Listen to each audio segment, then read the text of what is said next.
So, the Apple TV Ultra isn't just a rumor anymore, it is officially done. And by done, I mean it has literally been collecting dust on factory shelves for months now.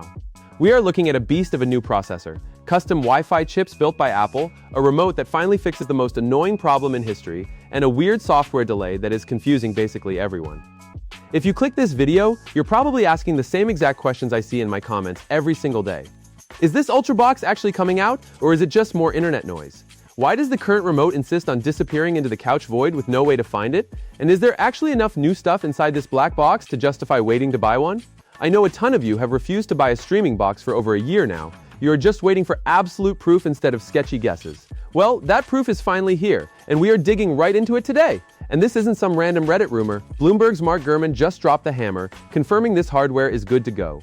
Around here, we only care about the real facts, no making things up for views. So if you like your tech news straight up, hit that subscribe button and let us get into it. Let us start with the biggest mystery right now. Why is Apple hiding a finished product from us? Mark Gurman says the Apple TV Ultra, along with a brand new HomePod lineup, is basically ready to ship, but Apple locked it in the vault. Why? Because they are waiting for Siri. Yep, the totally rebuilt Apple Intelligence version of Siri that comes with tvOS 27 this September.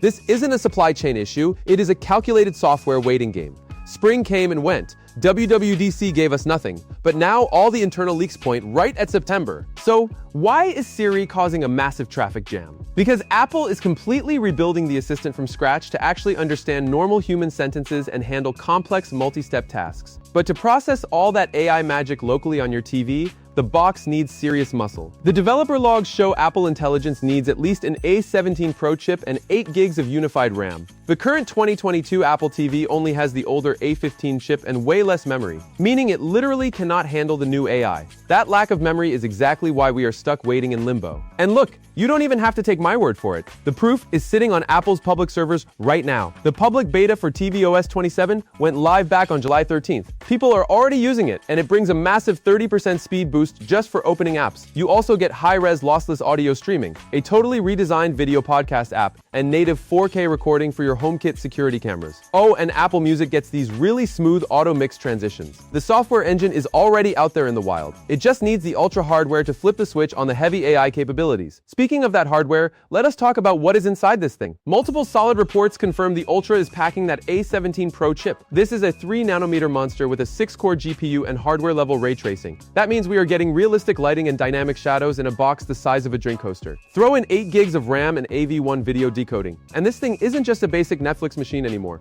It is a legit micro console. Tech analysts are already saying its gaming power could rival the Nvidia Shield TV Pro. Then there is the wireless connection. Apple is tossing in their own custom N1 networking chip. This brings Wi-Fi 7 to the party with multi-link operation. In plain English, that means it talks on the 2.4, 5, and 6 GHz bands all at the exact same time. So if your house has a million devices fighting for internet, this thing will cut right through the traffic, meaning absolutely zero buffering or lag spikes. The N1 chip also acts as a Matter hub and a thread border router. It basically turns your living room TV into the ultimate brain for your entire smart home. And my favorite tvOS 27 feature? The second a text box pops up on your TV screen, your iPhone instantly becomes a wireless touch keyboard. No more clicking individual letters with a remote. But hey, let us talk about that remote. Gurman confirmed the Siri remote is finally getting a real design update.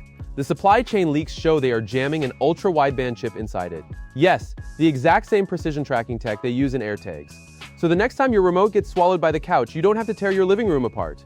You just pull out your iPhone, and a big radar arrow will point you to the exact inch where it is hiding. That feature alone might be worth the money. And this massive hardware push isn't stopping at the TV. We are also getting a refreshed HomePod Mini dropping at the exact same time. It is getting the N1 chip, the new ultra-wideband tracker, and updated Apple Watch silicon. And it all centers around that big September launch for the conversational Siri. So, how much is this Ultra experience going to drain from your wallet? A while back, there were whispers about a cheap $99 Apple TV. You can officially forget about that. Putting a 3nm Pro chip, double the RAM, and Wi-Fi 7 into a box costs real money. Expect the Apple TV Ultra to sit right around the $199 to $249 range. So, here's the final verdict. If you just need a basic box to watch movies right this second, and you literally do not care about fast Wi-Fi, high-end gaming, or smart AI, then sure, buy the current model. But if you want next-level Wi-Fi 7 speeds, console-quality graphics, an AI that actually understands your voice, and a remote you will never lose again. Waiting for September is the smartest thing you can do. Buying a 2-year-old box right before the biggest hardware jump in Apple TV history lands is just a terrible idea. I want to know what you guys think, though. Drop a comment down below. Are you holding out for the Ultra in September? Or are you just going to stick with the box you already have? Make sure you're subscribed so you don't miss my full breakdown when Apple finally sends out the official launch invites.